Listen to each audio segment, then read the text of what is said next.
actually protecting national parks, to me, is something worth doing. I think she just was laughing, if I may interject. I think she's laughing because you used the word Liberal Democrat quite a lot in your answer. I only recall using it once. I'll try to avoid doing it again. Then there was also a proposal to give the Committee on Climate Change more control over this, because I think we will see a different view coming from them about carbon emissions. And as a result of amendment which I put, the Committee on Climate Change will have to report on this, and the Secretary of State will have the powers to stop fracking from happening if it is emitting more carbon into the atmosphere. So I think that's quite important. Okay. We also pushed for a moratorium. We lost that vote.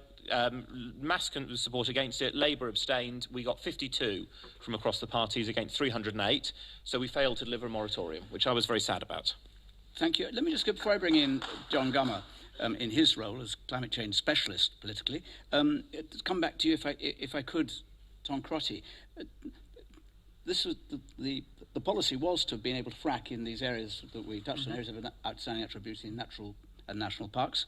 What is your view about the decision that won't happen in those areas which apparently have the possibility of providing shale oil? Well, we have always had a very, very strong view that the best place to develop this industry is in the traditional heartland of industrial UK, in areas that typically used to have coal, that have had their communities decimated. Don't you want to go into Scotland? Absolutely. In an area is the coal area. Absolutely. Yeah. The whole of central belt of Scotland was a coal mining area. It still is today. They still have open cast coal mines, which incidentally are closing as we speak every day. Jobs being lost because of cheap imported coal coming from the US that's been displaced by shale gas. And you're frustrated, presumably, by the Scottish Government's decision to have this moratorium of the kind that Julian would like. No, because the Scottish Government have stated very clearly that they want to suspend giving planning permission while there is a proper public consultation. And I think that is essential and is a requirement before we can make progress on this. And we're very committed to doing that. John, perhaps you would pick up on Julian's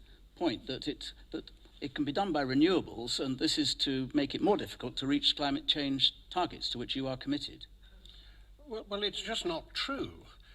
And one of my problems with Julian is, first of all, this is a consensual argument. The climate change policies are supported by all three parties. Yet every time he talks about the Liberal Democrats. Actually, I have to say, all those things were agreed between the government and the Climate Change Committee anyway. There wasn't going to be any question of not having the strictest environmental controls, and there was never going to be any question of allowing a breaking of the budgets, which is the crucial thing. You see, the budget means that every means of producing electricity and energy has to keep within the budget. We set the budget independently. The government then puts it to Parliament, and it's then law. Can't be changed. Can't be changed by the government. Can only be changed if the Climate Change Committee says that the situations have changed considerably. So the first thing is, already all that was in place. Secondly, if anybody thinks that a national park planning committee is going to allow fracking, whatever the government says, they've never met a national park planning committee. Are you glad? So it seems to me to be.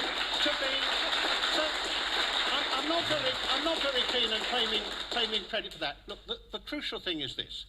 What I'm sad about is that Julian has got an independent committee of the best scientists that we've got, Nobel Prize winners amongst them, who have looked at this and have said that as long as it's kept within the budget and as long as we have the highest environmental arrangements, this is a proper thing to do. Julian Hubbard. Now, when you've got that, for goodness sake, stop arguing about it and go ahead and do it. Do you want to stop? Do you want to stop arguing about it, Julian? Well, I think, firstly, the thing about a budget is you can spend it in lots of different ways. And currently, we're not managing to hit that budget, as the committee has highlighted in its latest reports. And the committee has been clear. I can't remember exactly which report it is, I'm sure John will know, said shale gas, like other forms of gas, cannot be regarded as a low-carbon fuel source. The last progress report from the committee said what we need to do is to focus on increasing energy efficiency and boosting low-carbon technologies. The more effort and resource that we put as a country into fracking, clearly the less we're also putting into energy efficiency and low-carbn technologies. But so the really, budget I don't quibble with, either but how do you or, spend it matters. It's a question of both and. And you need the gas.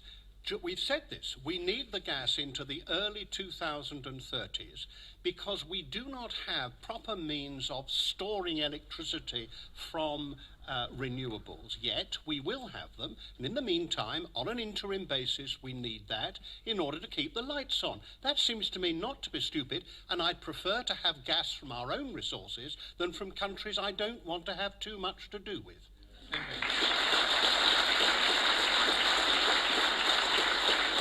Margaret Hodge. I'm not going to say a lot on this because I'm not the expert, but as a sort of ordinary punter, ordinary person on this, what I want is energy that is sustainable, it's there, that it's affordable, and that it doesn't damage the environment. And this is a new technology. So I think what we all need is more evidence. That's the first thing to say. And just the second thing to say, the problem we've also got, I'm afraid, Tom, is we just don't trust the energy companies. And when you read in the papers today that this year they've made £114 per household profit at a time when all prices have been going down, and last year they made £77. They doubled their profit, almost double their profit, at a time when money is tight and energy prices are going down. You lose trust. So we don't trust you when you say it, and somehow we've got to get the evidence out so that we can have the confidence that this is a new technology we can use. Let me just paint some space between myself as a manufacturing company, not an energy company. We are customers of those very same energy companies and have exactly the same view of them as most consumers. What we want to see is a renaissance in UK manufacturing through giving manufacturing an energy base that works. What we've seen in the US in the last 10 years is an enormous renaissance in manufacturing in the US. In my industry alone, in chemicals, there are $175 million being invested in chemicals in an industry that had zero investment for the last 20 years. Huge growth in manufacturing. I'd like to see some of that come to the UK. Julian, you said that renewables could do it, but a lot of people, however strongly in favour they may be of renewables, say it can't fill the gap for quite a long time, which is what the position is being Tom's position and also John Gomez. How confident are you that you can fill the gap if you say no to shale oil? Shale gas. I think shale gas, sorry. I think there can be, and we haven't really had enough dedication in this country to really going ahead. We have seen some large increases in the last few years. We've seen, I think, a doubling of renewables. If we can keep that sort of rate of growth going, that will make a huge difference. We've seen more and more houses being insulated, well over 1 million in the last few years. But we need to do much, much more on that as well. So to me, that energy efficiency thing, we could be doing much more. Everybody will know of houses that are not properly insulated yet. Let's not use the gas to heat them. That we can cut back. That would be far more effective. Very briefly, and it's going to be last word, I'm afraid, back to you, Tom. If we did what Julian Huppert would like us to see, would we nonetheless still topple off that cliff to which you refer in the medium term? We will, because I agree entirely with what you say, Julian. I want to see us invest in renewables. I want us to invest in energy efficiency. The reality is it's not happening at the rate that it needs to happen against the rising demand and lowering supply of gas in this country. We are becoming increasingly dependent on other countries to keep our lights on, and that's an uncomfortable position to be. And I will send Margaret Hodge all the independent information she needs because the Climate Change Committee has produced it. And if her committee hasn't looked at it, read it all and you'll be all right. Which takes us to the end of this week's programme, I'm afraid to say. Next week we're going to be in Stockport, and amongst others on our panel will be Hazel Blears, the Labour MP, and Grant Shapps, who's the chairman of the Conservative Party. But from here, don't forget any answers, 03700 100 444, that number, in the Durham Memorial Hall in Norfolk. From our panel here and from our welcoming audience here, goodbye. 444. As I say, there are a lot of you now who want to talk about fracking, so we'll cross over and talk about that now. Should permission be given throughout the British Isles for testing fracking for shale gas? What are your thoughts on this? Ken Wilkinson calling from Bristol. Hello. Hello, Ken. Hello, yes. Can you hear me? Yes, I can hear you loud and clear. You're a retired drilling engineer, is that right? That's right, yes, Okay. and teacher, physics teacher, yeah. Okay, so tell me when somebody says fracking, what do you think and feel? Well, I'm just really concerned about the misinformation that's going around, and it was alluded to by one of the panel members. And there's just so much nonsense talked, and I could go through some of the key points if you wish. Very briefly, if you will. Right, okay, it's a massive new technology, but in fact, what people don't understand is that when you drill a well, you drill it horizontally, you divide it up into 30 separate sections, and you perform 30 separate hydraulic stimulations, and it's no more risky than normal fracking. It's just not an issue, and fracking's been going on for decades. There's a massive database of fantastic safe performance over in the US. The wells don't leak. A few did at the start. There's been some disastrous places where there have been problems, but on the whole, it's absolutely fine if it's properly regulated. Give us two more myths as you see them. Just two more briefly. Okay, the chemicals that are permitted over here are non-hazardous. And that really says it all. All the scare stories you hear from the States are all about stuff called BTEX, which is benzene, toluene, ethylene, ethylbenzene, and xylene. They're not permitted in the UK under EU law. So, you can't be poisoned by chemicals that aren't there. Okay, one more. Well leaks. Did I say well leaks? You said well leaks, and you said they don't really happen. They happened at the beginning. Give me one more. Right. Yes, penetration of the formation by fluids coming up into aquifers. It's never, ever happened. There's no documented evidence of it ever happening. Stay on the line, Ken, because Stuart Wilkie's called in from King's Lynn. Stuart, you hearing Ken? Ken is saying that those people who are saying fracking is dangerous, they're actually peddling misinformation. He's still on the line. Absolutely. Stuart, tell Ken why you don't agree. I have a brother who lives in California near to Fresno. I spoke to him 2 nights ago, and he has been advised not to drink his water because of a poisoned aquifer.